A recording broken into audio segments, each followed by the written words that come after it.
대림절 첫째 주일을 맞이하게 됐습니다. 특별히 대림절은 아기 예수 오심을 기다리는 그런 절기입니다.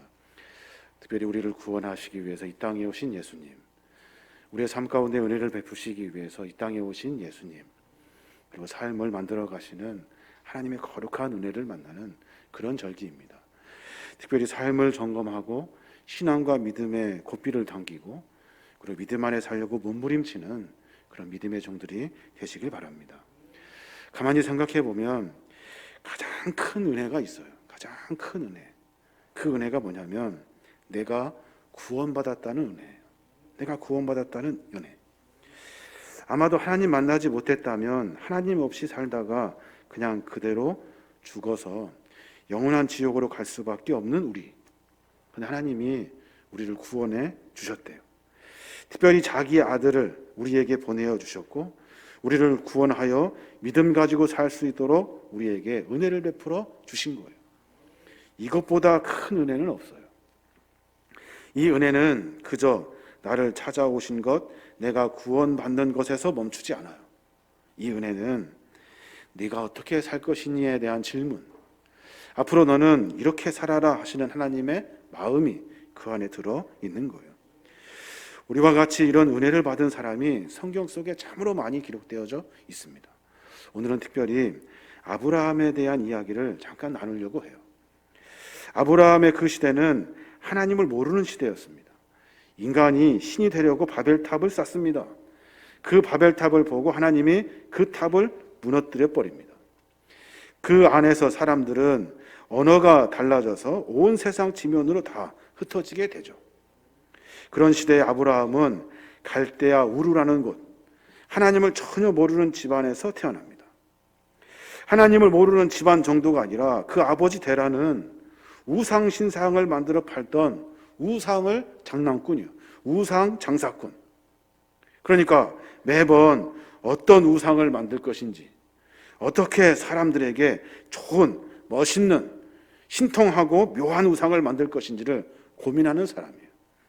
그 집안에서 아브라함이 태어납니다. 하나님의 입장에서는 이런 아브라함을 찾아갈 이유도 없고 아브라함을 선택할 이유도 없고 그를 불러낸 이유가 전혀 없어요. 하나님을 전혀 모르는 사람이에요. 그런데 하나님은 그 많고 많은 사람들 중에서 그 티그리스강, 유프라데스강 사이에 페르시아만의 조그만 위치에 있는 갈대아 우르 그 시골 구석에 살고 있는 아브라함에게 찾아가셔요. 그리고 그를 부르셔요. 그래서 그를 통해서 앞으로 세상을 구원할 메시아를 보내어 주겠다고 그에게 약속해 주고 계시는 거예요. 이것은 하나님의 일반적인 선택이에요. 이것은 하나님의 일반적인 부르심이에요. 왜 아브라함을 불렀는지, 왜 하나님이 그를 찾아가셨는지에 대한 이유는 우리가 알지 못해요. 왜냐하면 성경은 그걸 기록하지 않아요. 문제는 분명히 자격도 없는 아브라함에게 주님이 찾아가셨다는 거고, 아무것도 아닌 그 집안에 그 아브라함에게 찾아가셔서 그 엄청난 일을 계획하셨다는 거예요. 저도 마찬가지예요. 왜 하나님이 나를 구원하셨는지 그 이유가 명확하지가 않아요. 왜 하나님이 나를 선택하였는지에 대한 그 질문 앞에 그저 은혜밖에 없어요. 내가 자격이 있어서가 아니라, 조건이 되어서가 아니라 그저 은혜예요. 내가 죽을 수밖에 없는 나를 하나님이 찾아와 주셔서 나를 구원하신 것은 은혜밖에 해석할 것이 없어요. 내가 잘난 것도 아니고 아무것도 아니라고요. 하나님의 부르심을 받은 아브라함은 자기의 정든 고향을 떠나라는 하나님의 명령을 듣습니다. 찾아오셔서 하신 말씀이 그거예요. 고향을 떠나 믿음의 여정의 길을 시작하라고 명령하신 거예요. 저희도 마찬가지죠. 하나님은 우리에게 찾아와 주셔서 이제 앞으로 신앙인으로 살아라, 이제 앞으로 믿음을 가진 사람으로 살아라 라고 말씀하신 거예요.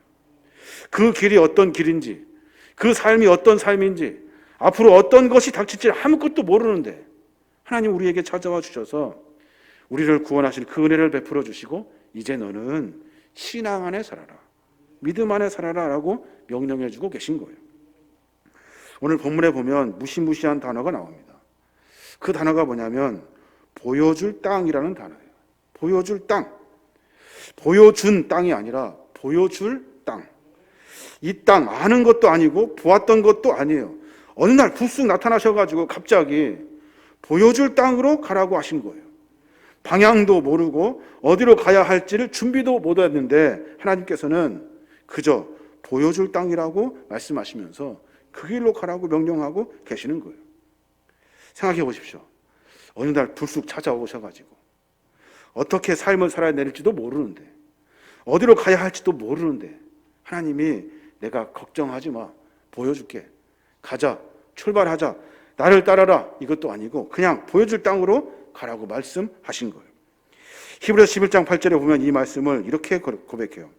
믿음으로 아브라함은 부르심을 받았을 때 순종하여 장래 유업으로 받을 땅에 나아갈새 갈 바를 알지 못하고 나아갔으며 라고 기록해 놓고 있어요.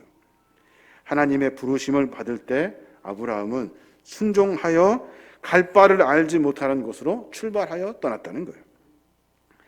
하나님이 앞으로 보여줄 땅으로 어디인지도 모르고 갈 바를 알지도 못하고 가야 하는 인생, 그 인생 참으로 얼마나 두렵고 얼마나 처량하겠습니까?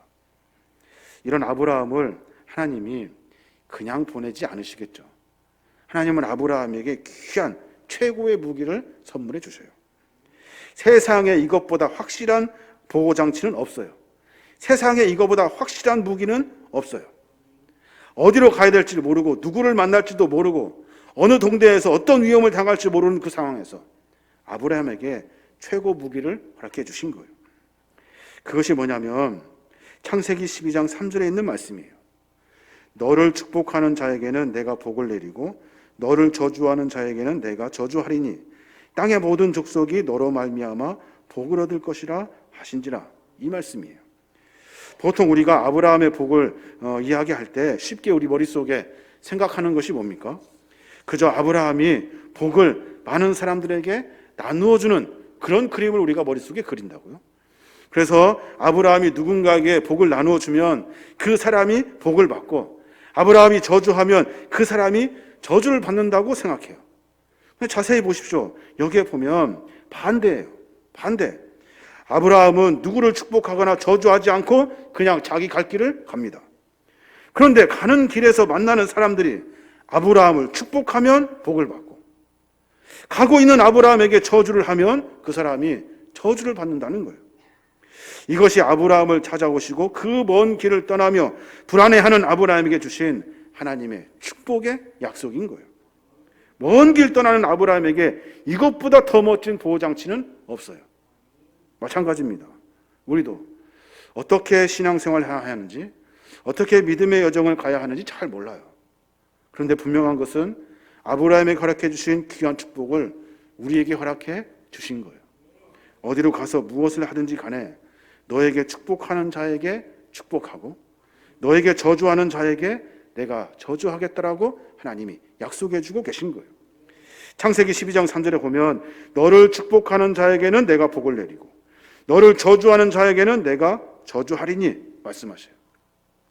아브라함은 가만히 있는데 아브라함을 어떻게 대하느냐에 따라서 그 사람이 복을 받기도 하고 저주를 받기도 하는 거예요. 이것이 갈 바를 알지 못하고 긴 여행의 길을 떠나야 하는 아브라함을 보호하시려고 하시는 하나님의 보호 장치라는 거예요. 실제로 이런 일들이 벌어집니다. 아브라함에게 약속하신 이 복과 저주의 약속이 성경에 이루어진 사례가 있어요. 아브라함의 아내, 그 아내를 빼앗으려고 작전을 짭니다. 바로와 아비멜렉이. 아브라함의 아내를 빼앗으려고 작정해요. 바로와 아비멜렉의 이야기는 창세기 12장과 20장에 나와요. 겁박하듯이 왕의 권세를 가지고 아브라함의 아내를 빼앗으려고 합니다. 그때 아브라함이 죽을까봐 두려워가지고 아내를 내어주면서 조금 비겁하게 누이라고 이렇게 속여서 보내죠. 그때 그날 밤에 하나님은 바로에게 나타나시고 아비멜렉에게 나타나셔요. 창세기 12장 17절에 보면 여호와께서 아브라함의 아내 사레의 일로 바로와 그 집에 큰 재앙을 내리신지라. 그날 밤에 바로가 아브라함을 해코지하는 장면을 보시고 그날 밤에 즉각적으로 나타나신 거예요. 20장에도 마찬가지, 아비멜렉도 마찬가지입니다. 아브라함의 아내를 빼앗으려고 할 때, 아니 빼앗아서 가지고 그날 밤에 하나님께서 아비멜렉의 꿈에 나타나셔요. 나타나셔서 아비멜렉을 죽이려고 하신 거예요. 뿐만 아니라 집안에 있는 아내, 여종들 모두에게 다 아이를 낳지 못하게 태를 다 닫아버려요. 왜요? 아비멜렉이 아브라함에게 해코지를 하려고 했기 때문에 그래요. 아내를 강제로 빼앗으려고 했기 때문에 그래요. 창세기 20장 17절에 보면 아브라함의 아내 사라의 일로 여호와께서 아비멜렉의 집안 사람들이 아이를 낳지 못하게 하셨는데 아브라함이 기도함으로 하나님께서 아비멜렉과 그 아내와 여종을 고치셔서 그들이 아이를 낳을 수 있게 하셨다는 거예요. 깜짝 놀라서 회개한 바로와 아비멜렉이 다음날 아내를 돌려주고 많은 육축과 은화를 주면서 아브라함을 축복합니다. 축복했더니 어젯밤에 임했던 저주가 사라져버렸어요. 그리고 바로와 아비멜렉이 다시 살아나게 된 거예요. 아브라함을 겁박하고 저주하며 아내를 빼앗으려 할 때, 다시 말해서 누구든지 아브라함을 저주하면 그 저주가 그 사람에게로 돌아갔고, 축복하면 그 축복이 그 사람에게로 돌아간 거예요. 아무 공로 없이 구원받은 아브라함, 아무 공로 없이 구원받은 우리는 아브라함의 믿음의 후손으로 삶을 살아내고 있어요. 하나님은 똑같이 우리에게 그런 축복을 허락해 주신 거예요. 믿음으로 살아간다는 것은 너무나도 힘든 여정입니다. 첫 번째, 믿음으로 산다는 것은 어떤 삶인지를 잘 몰라요. 두 번째, 믿음 가지고 살아가다 보면 많은 사람들에게 상처를 받고, 믿음 가지고 믿음 지키면서 삶을 살아내면서 많은 일에 어려움을 당하게 되는 거예요. 아브라함은 그 여정의 길의 끝에 가나안을 향해서 전진하고, 우리는 그 믿음의 삶의 길을 통해서 천국을 향해 가는 거예요. 모두 긴 여정 속에 하나님은 우리에게 똑같은 축복을 허락해 주신 거예요. 저는 우리 모든 성도들이 이 믿음의 여정에서 아브라함이 받은 복을 받아 누리시길 바랍니다. 누구든지 여러분을 축복하면 그 복으로 말미암아 여러분도 축복받고 모든 사람들이 축복받게 되기를 원해요. 반대로 누구든지 믿음의 길에 가는 여정 중에 저주하는 사람이 한 사람도 없어서 매 순간마다 하늘의 은혜를 만나며 거룩한 주의 복을 누리는 그런 은혜가 우리 안에 있으면 좋겠어요. 아브라함은 이처럼 하나님으로부터 최고의 은혜를 받은 사람이에요. 이스라엘 백성들도 마찬가지입니다. 역사를 가만히 들여다보니까 다윗이 사울 왕을 죽이지 않아요. 사울이 다윗을 몇십 년 동안 쫓아다니는데, 그런데 아주 중요한 시기에 다윗이 사울을 처치할 수 있는 시간에, 그 순간에 다윗이 사울을 죽이지 않아요. 왜 그랬을까요? 다윗이 손해를 입으면 그러면서도 기름 부은 자 사울을 계속 축복하고 저주하지 않은 이유는 다윗은 잘 알고 있어요. 그 저주가 자기에게 돌아온다는 사실을 알아요. 함부로 피를 흘려서도 안 되고 함부로 하나님께 기름 부음 받은 자를 죽여서도 안 돼요. 그 저주가 자기에게 돌아오기 때문에 그래요. 그것이 사람에게만 적용된 것이 아니라 장소에도 똑같이 적용돼요. 시편 122편 6절에 보면 그런 말씀이 있습니다. 예루살렘을 위하여 평안을 구하라. 예루살렘을 사랑하는 자는 형통하리로다 라고 말씀하셔요. 예루살렘이 어디예요? 하나님의 성전이에요. 이스라엘 사람들은 모두가 다 이것을 알았어요. 성전이 눈에 보이든 안 보이든 성전을 향해서 기도했다고요. 성전을 향하여 복을 믿고 성전을 향하여 하나님의 거룩한 마음을 가졌다는 거예요. 하나님께서는 성전을 향해 기도하는 모든 사람들에게 똑같이 동일하게 그 복이 임하도록 하신 거예요. 이게 하나님이 우리에게 약속하신 축복이에요. 다니엘 같은 경우 보십시오. 그 먼 바벨론 포로로 다니엘이 끌려갑니다. 다니엘이 한 일이 뭐예요? 하루에 3번씩 성전을 향해서 기도하는 일입니다. 매번 그 시간만 되면 성전을 바라보면서 기도해요. 성전이 다시 세워지기를 기도하고, 성전을 통해서 하나님의 복이 임하여지기를 기도하고, 성전을 통해서 많은 사람들이 모이기를 기도해요. 근데 그 성전 흔적도 없이 다 그냥 피폐된, 파괴된 그런 성전이에요. 죄를 지어가지고 하나님의 심판을 받아가지고 성전은 완전히 다 무너져버리고 이스라엘 백성들 모두가 다 바벨론으로 포로로 잡혀 간 거예요. 그럼에도 불구하고 다니엘은 무너진 성전을 향해서 하나님 앞에 기도하더라는 거예요. 하나님, 성전을 좀 세워주십시오. 하나님, 성전을 통해서 하나님의 은혜가 임하여지게 해주십시오 라고 기도하더라는 거예요.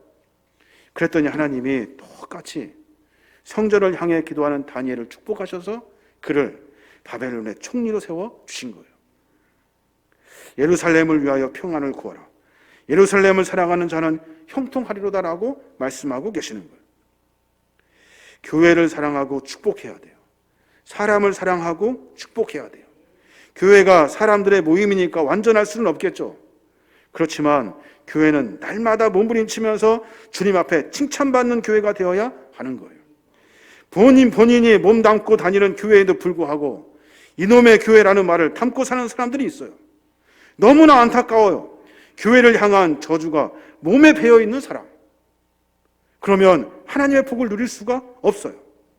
본인이 몸담는 교회 안에서 많은 일이 있었지만 결국에는 교회를 세워가야 할 일인데 계속해서 불평하고 원명한다고.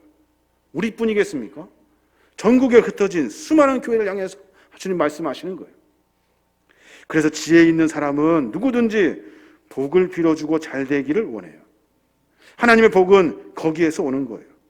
잘못을 묵인하라는 말이 아닙니다. 모른 척하고 넘어가라는 말이 아니에요. 저주가 우리 입에 습관이 되지 않도록 해야 하는 거예요. 그래야 하늘의 복을 받을 수 있는 거예요.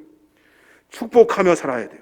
교회를 다니면 교회를 축복하고, 학교에 다니면 학교를 축복하고, 부모들은 자기 자녀들을 축복하고, 만나는 사람들마다 복을 빌어주어야 하는 거예요. 사실 아브라함에게 허락하신 축복, 너를 축복하는 자에게 축복하고 너를 저주하는 자에게 저주하신다는 이 약속은 아브라함의 삶을 고치기 위해서 하나님이 아브라함에게 계획하신 일이에요. 보십시오. 갈대아 우르에 사는 아브라함을 불러내신 하나님께서 그의 의사와는 상관없이 그에게 복을 주기로 작정하셨어요. 그 복이 뭐냐면 2절에 나왔잖아요. 내가 너로 큰 민족을 이루고 내게 복을 주어 내 이름을 창대하게 할 것이다. 모든 것이 다 하나님이 주시는 거예요. 그런데 딱 한 가지, 너는 복이 되어라. 너는 복이 되어라. 이 말은 아브라함이 스스로 해야 될 일이에요. 3가지 복을 아브라함에게 일방적으로 약속하셨어요. 그런데 한 가지는 아브라함이 하도록 하신 거예요. 2절에 보면은 너는 복이 될지라 라고 말씀하셔요. 현대의 성경을 읽어보면 그렇습니다. 너는 다른 사람에게 복을 끼치는 자가 되어라. 원어로 풀어보면 너는 복이 되어라. 왜 하나님이 복이 되라고 하셨을까요? 왜? 풀어보자면 이런 거예요. 아브라함아, 이제 너는 어디를 가든지 사람들이 너를 저주받게 할 수도 있고 복을 받게 할 수도 있어. 너의 삶을 점검하여서 사람들이 너를 보고 너를 칭찬하도록 삶을 살아라. 너를 칭찬하고 너에게 축복하도록 너의 삶을 점검해라. 그러면 너를 축복하는 사람은 모든 사람들이 축복을 받게 되고 너를 저주하는 사람은 모든 사람들이 저주를 받게 될 것이다 라고 약속해 주고 계시는 거예요. 한 사람도 너의 잘못을 보고 너를 저주하지 않도록 삶을 점검해 내어라. 한 사람도 너를 보고 원망하지 아니하도록 삶을 점검해 내라. 네가 복이 되도록 너의 삶을 만들어라고 말씀하고 계시는 거예요. 그냥 그저 아브라함의 축복이라 하면 호주머니에서 그냥 축복을 하나씩 턱턱턱 던져주는 것이 아니에요. 아브라함은 치열하게 자기 삶을 점검합니다. 다른 사람들에게 칭찬받게 하기 위해서 자기 삶을 점검해요. 다른 사람들에게 욕먹지 아니하도록, 저주받지 아니하도록 자기 삶을 점검해요. 이게 아브라함의 축복이에요. 너는 복이 되어라 하는 말은 너는 치열하게 삶을 점검해라 라고 하신 하나님의 말씀인 거예요. 너를 축복하는 자에게는 내가 복을 내리고 너를 저주하는 자에게는 내가 저주하느니 땅의 모든 족속이 너 아브라함을 향하여 복을 받을 수 있도록 삶을 점검해라 라고 하시는 것이 하나님의 말씀이에요. 오늘날 우리 크리스찬을 가만히 생각해 보면 우리가 해야 될 사명이 있다고요. 사명. 그 사명이 뭡니까?